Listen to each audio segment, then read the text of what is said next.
What's going on, everyone? It's Zach, the Gear Guy, OGE. Happy New Year, first and foremost, for those of you who are watching this either as of the time of recording this New Year's Eve or New Year's Day, or maybe sometime in 2023. I hope you all had a great Christmas. Happy New Year's. First off, also shout out, as of the time of recording this, to David Ali. It is his birthday. Happy birthday to you, David Ali, if you are watching this. But anyway, I am coming back at you with my predictions for SHW 47 happening on January 6th, 2023, 1/6/2023. To be incisive, you can see I do have a match card right here.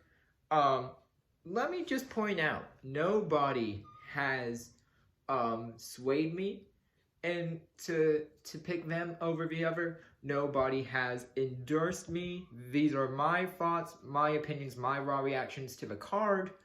You know, that's how we roll here on Zach the Gear Guy Predicts. That it is a new year, so with all that being out of the way, let's dive into the card. First off, we're starting off big with you want to talk about bad blood. Well, there is no more bad blood than this match right here. That being Murder One versus Joe Black. Murder One comes in around the Rumblejack. He's eliminated by Joe Black, which then at the Petty Party they had a face-to-face confrontation. Things got heated, which led Murder One at SHW 46 to say, "Hey, I'm going to be at this iceberg event, and if my team wins, the team of Tank, and his longtime, and Iceberg's longtime rival, if my team wins, next month, the month after that, it's you and me in the ring because we ain't right." And like the last time we saw Murder One in the ring, it was against Adrian Hopkins before that.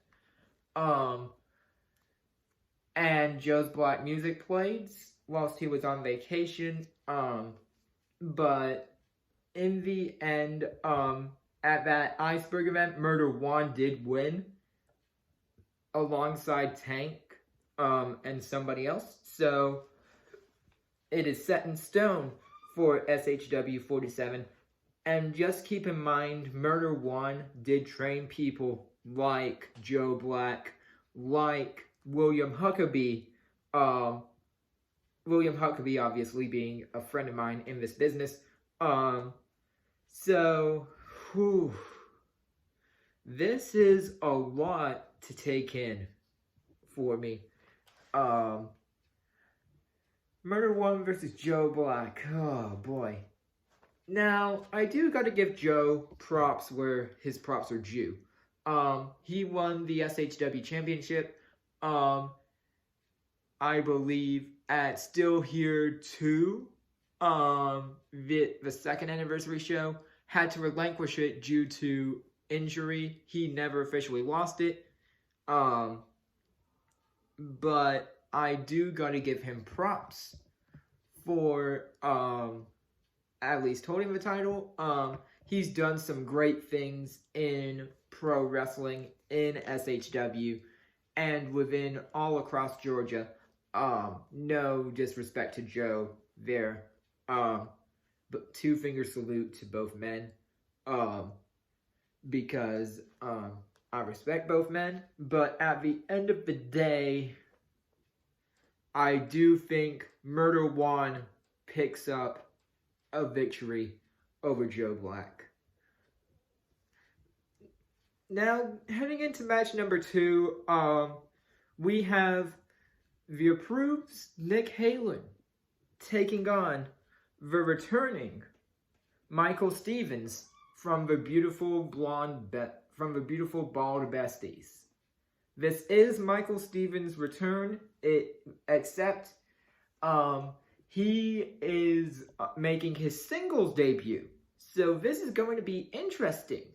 The last time I've actually seen the beautiful bald besties was in 2020 when they challenged then SHW Tag Team Champions.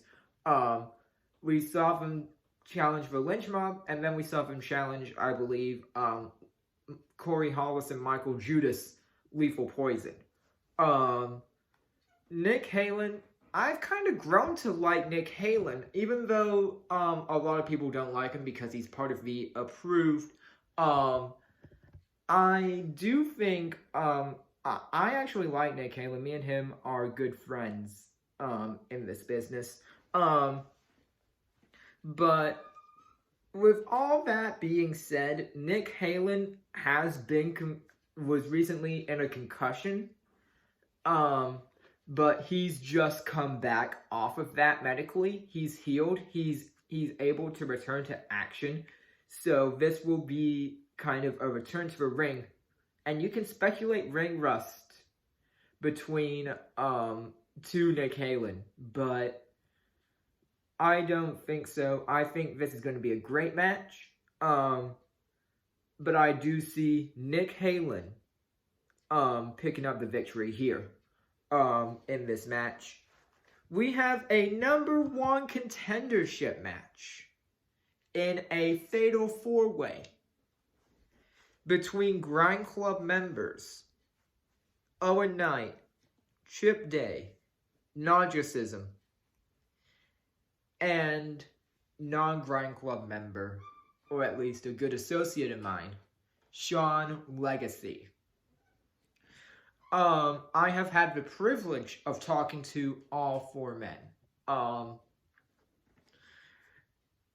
This is going to be tough because you have, Owen Knight, who's had my back, who I've had a kinship with, like, every time he comes out, I high five, I get a high five from him, and he had my back, in my match, this past year, on June 10th, he was one of my favorite champions. You have Chip Day, who me and him are, we have that Kennesaw connection, like, we just have this connection that just clicks. And Chip Day has been in a, title opportunity before. Which was the 6-man scramble back in December 2020. Then you've got Narcissism, who I kind of found a much more of appreciation for. Like, he's a really good technical wrestler. Is Narcissism. And I almost have a kinship to him. Like, almost like that friendship, like a buddy, friendship with him in that regard. But Sean Legacy has been in Japan, working Japan promotions. He's a high flyer. He just recently returned to Southern Honor, so it's good to see him back. Of course, Owen Knight being a former champion in this regard. You know what? I'm going to go, let me do this. Let me give you, 4, 3, 2, 1, which is least likely. 4 is least likely. 3 is moderate. 2 is, has the slight edge, and number 1 is the one who I think is going to take it. So let's start off from the top. Number 4, I'm going Sean Legacy. I think he's, I think somehow, I don't see him no offense to Sean Legacy, I just don't see him, having that click, that edge to deserve a title opportunity. Obviously, he did go after, and it's kind of funny because you have Owen Knight who as of last year, or this year, whenever you're watching this, was in a best of 7 series with Narcissism, and Chip Day just faced Sean Legacy. So you have 4 men who know each other very well. But least likely, I'm going Sean Legacy. I just don't see him getting the W. There's nothing wrong with Sean Legacy. I don't have a problem with Sean Legacy. It's just, I don't see him having that edge, like that certain click on winning the 4-way match.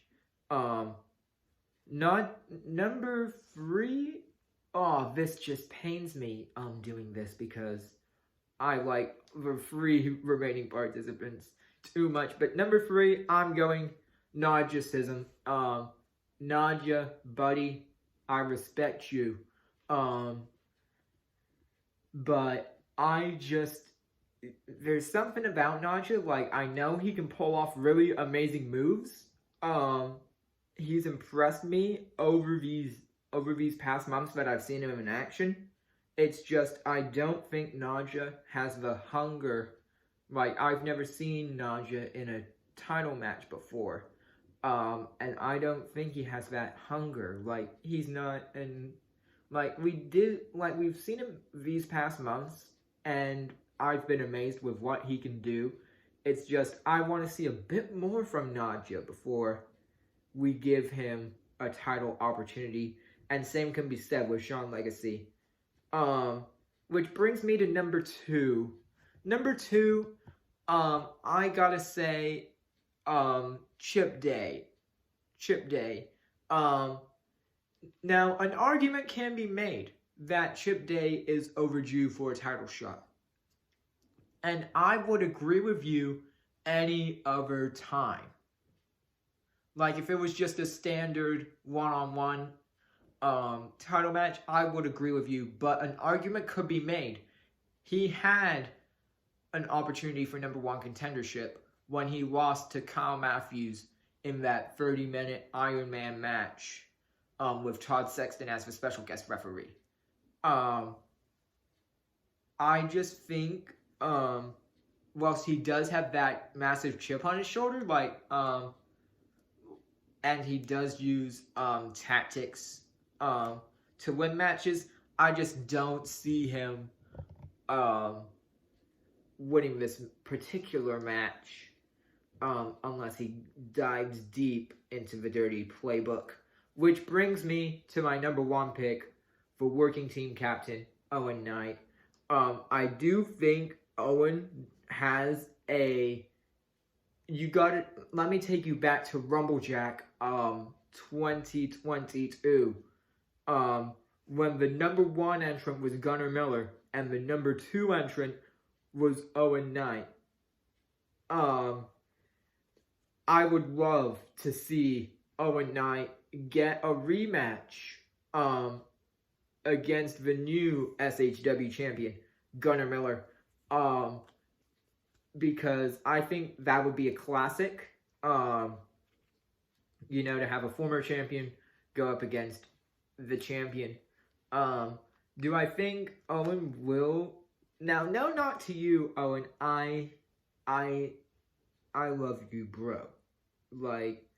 You are one of my favorite wrestlers to this day, Owen.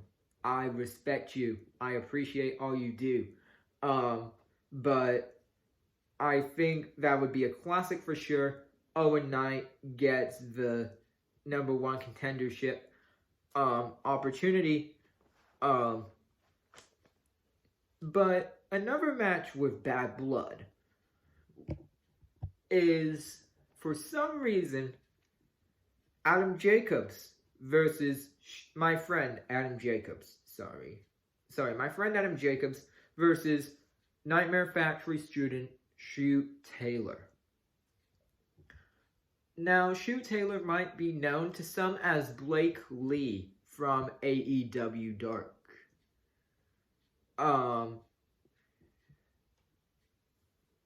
But this all stems back from SHW Still Here 4, where the Dynamite, not the Dynamite, sorry, I was thinking Dynamite Diamond Ring, but the Diamond Dallas Page, there we go, Cup Invitational, was together. Teddy Long comes out. It's Nick Halen, Shoot Taylor, Jordan Kingsley, Adam Jacobs, and they get thrown into an impromptu tag team match. It ends with Jordan Kingsley and Adam Jacobs winning the DDP Cup. But then 1 month later, at SHW 45, Shoot Taylor, they're in a tag team title match, Jacobs and Kingsley, and Adam Jacobs is on the outside of the ring, and Shoot Taylor attacks Adam Jacobs, costing Kingsley and Jacobs said tag team titles. And after his in-ring SHW debut, when Shoot Taylor beat Kingsley in a short fashion, like a short amount of time, an argument can be made that Shoot Taylor might be looking to do the same thing with Adam Jacobs. But in my mind, I'm kind of thinking Adam Jacobs has had this time to, think about Shoot Taylor, maybe tape study Shoot Taylor, get some of his matches, prepare fully, recover from the injury. So I'm going to go Adam Jacobs here. I've been impressed with Adam Jacobs in ring competition. I just hope Adam Jacobs wins this one. Not to you, Shoot Taylor, but I see Adam Jacobs taking this. Next up, we do have a tag team match. Exotic Youth.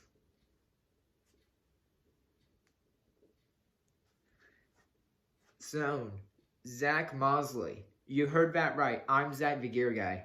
Zach Mosley. And Cornelius Pepperbottom. With Bryce Cannon on the outside.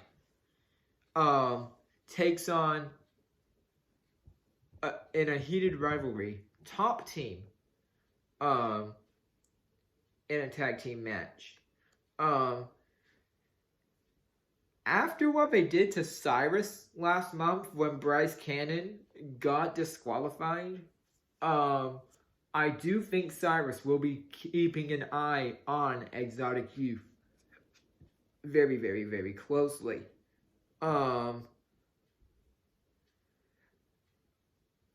But for some reason, as much as I want Top Team to win, I kind of think Bryce Cannon, with Bryce Cannon on the outside, and Zach Mosley and Cornelius Pepperbottom. Now, as much as they don't like Diana, I think Exotic, as much as I also regret saying this, I do think somehow, some way, Exotic Youth's gonna win this. But I expect Cyrus, to come out, or maybe, some way, shape, or form, somebody comes out and just stops the Exotic Youth takeover train that we've been seeing recently. Which brings me to your main event of the evening. all control of SHW is on the line in this 6-man tag team. Well, I say man. Man, woman, tag team match. As the team of Brooklyn and Happy Madness, that being Sunny Days and Sal Renaro, Dishonor, take on the team of our current general manager of SHW, Gary Lamb, making his in-ring debut with the SHW champion, Gunnar Miller, and a person of either Gary's or Gunnar's choice.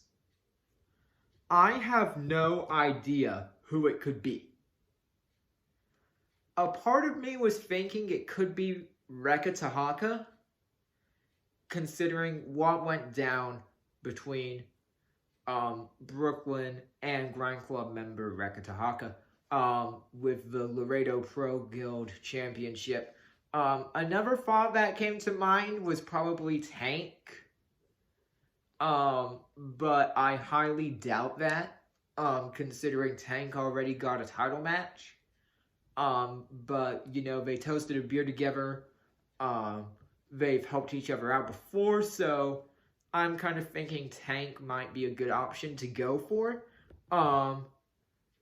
But there's also, I've heard David Ali be shouted off. I just don't know who it could be. But let me tell you, as far as I know, for one night and one night only, Gary Lamb will be making his in-ring debut. And you do not know how many promotions or promoters in the state of Georgia have wanted to get some of Gary Lamb. And on top, like, I believe, and Sunny Days said on Facebook, like, hey, I'm the guy who's going to slap Gary Lamb in the face. That's nice and fun, Sunny, but I don't think Gary Lamb's going to take too easy to that. But also, on top of that, we found out that Todd Sexton is going to be the special guest referee for this match. So I just don't know what we're going to see. We're going to see something that's A, shocking, B, that's unusual. Like, I just pray, by the grace of God, that the team of Gary Lamb, the SHW champion Gunnar Miller, and whoever they're bringing with them knows what they're doing and who they're stepping in the ring with. In fact, it was so out of character for Gary. Well, it was in character for him because he brought Gunnar Miller in. I understand why he said this, but the second Gunnar Miller won the belt, he's like, give him the belt.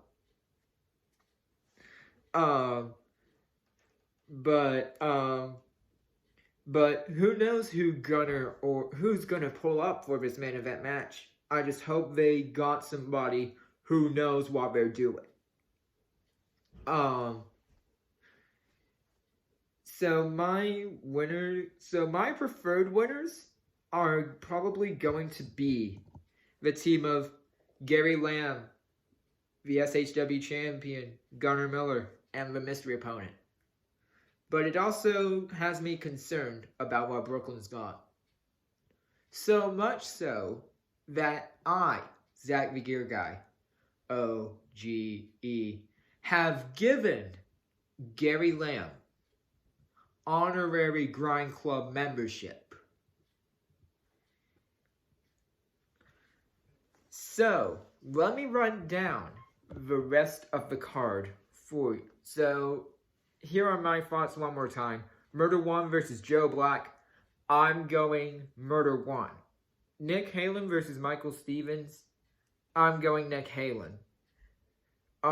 Number one contender four-way. Fourth likely, Sean Legacy. Third likely, Narcissism. Second likely, Chip Day.